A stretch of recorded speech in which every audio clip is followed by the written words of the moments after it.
Bonjour, moi c'est Madame Bazakiat Diallo, infirmière-chef des blocs opératoires de l'hôpital national d'Onka. Une infirmière du bloc, c'est une infirmière qui a suivi une formation spécifique pour travailler dans un bloc opératoire. Et notre rôle, c'est de préparer le malade avant l'intervention, pendant l'intervention et après l'intervention. Avant l'intervention, c'est d'accueillir le patient au bloc opératoire, faire le time-out au corridor, l'introduire dans le bloc opératoire. Ça, c'est avant l'intervention. Et de faire le décompte des instruments, à savoir les instruments que nous allons utiliser pendant l'intervention, les compresses et les aiguilles.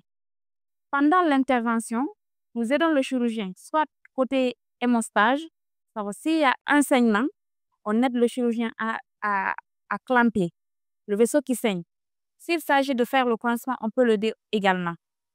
Et après l'intervention, nous faisons le décompte pour savoir est-ce que pendant l'intervention, le chirurgien n'a pas omis quelque chose dans l'abdomen du patient, à savoir les compresses, les aiguilles, quelques instruments s'il faut.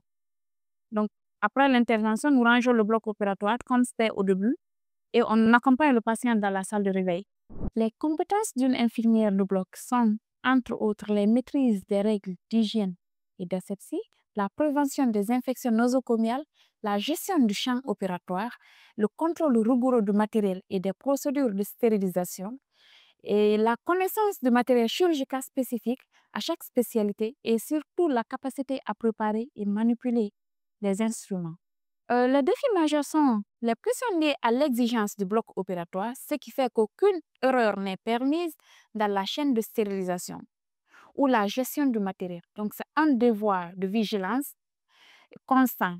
Et les enchaînements d'intervention sans interruption, les sentiments de sensibilité face à la vie de certains patients. Alors, notre fierté en tant qu'infirmier de bloc est le fait de contribuer directement à la réussite des interventions chirurgicales tout en assurant la sécurité du patient du début à la fin de l'intervention. Certes, l'adaptation était difficile, mais avec l'aide et l'appui de la concession, surtout des experts canadiens, nous avons pu surmonter quelques obstacles, car c'est un modèle que l'hôpital national donc a créé, une innovation et surtout l'engagement du personnel de bloc opératoire. Donc, nous remercions chaleureusement le concessionnaire et tout le personnel de l'administration de l'hôpital national d'Onka. Je me nomme Kamara Fodé Lansana, maître de conférence agrégé, chef de service de chirurgie viscérale. J'avoue que le recrutement de ces infirmières du bloc constitue vraiment une avancée dans le renforcement des soins de qualité au sein de notre hôpital. Il faut le reconnaître. Avant, l'équipe chirurgicale du bloc opératoire était composée du chirurgien principal, de ses assistants, des infirmiers du bloc opératoire et des médecins anesthésistes. Donc, nous n'avons pas connu cette catégorie socio-professionnelle au bloc opératoire. Et l'on se débrouillait tant bien que mal à opérer, mais avec beaucoup de difficultés avant. Mais j'avoue qu'avec le recrutement de cette catégorie socio-professionnelle, comme vous-même vous l'avez constaté, il y a eu vraiment une certaine facilité dans les soins du bloc au sein du bloc opératoire.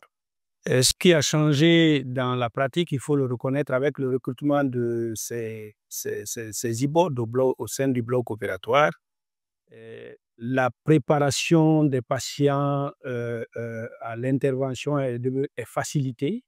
Il faut le reconnaître. Actuellement, ces IBOD sont même affectés dans nos différents services. Ils participent à des discussions de dossiers ou préparatifs des malades qui doivent être programmés à l'intervention.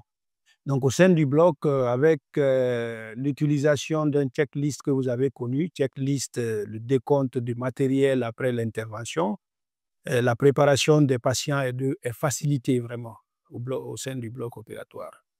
C'est ce qu'on peut dire. Donc, c'est une très bonne chose. C'est le lieu de remercier les autorités hospitalières pour avoir pensé à ce recrutement. Et nous lançons également un appel vers ces autorités à pérenniser ces acquis, ces normes standards dans l'établissement des soins au sein de nos structures hospitalières. Je suis Mme Bari Aïssatou, je suis responsable de pôle des blocs opératoires, de la stérilisation et de la réanimation au CHU de Donka. Nous avons introduit cette catégorie d'infirmiers spécialisés appelés IBOD au bloc opératoire du CHU de Donka pour répondre à un double objectifs. D'abord, renforcer la sécurité des malades. Ensuite, améliorer la prise en charge des patients avant, pendant et après les interventions. Ces infirmières ont reçu une formation spécifique pour intervenir directement au bloc opératoire. L'arrivée de ces infirmières spécialisées au bloc opératoire change catégoriquement la qualité des soins au CHU de Donka. Avec leur expertise, chaque intervention devient plus sûre et elles anticipent tous les besoins des chirurgiens, elles veillent à la stérilisation et assurent un suivi strict aux patients. En résumé, l'introduction de cette catégorie d'infirmières spécialisées au bloc incarne notre vision d'un hôpital plus performant, plus professionnel et surtout plus rassurant pour les malades.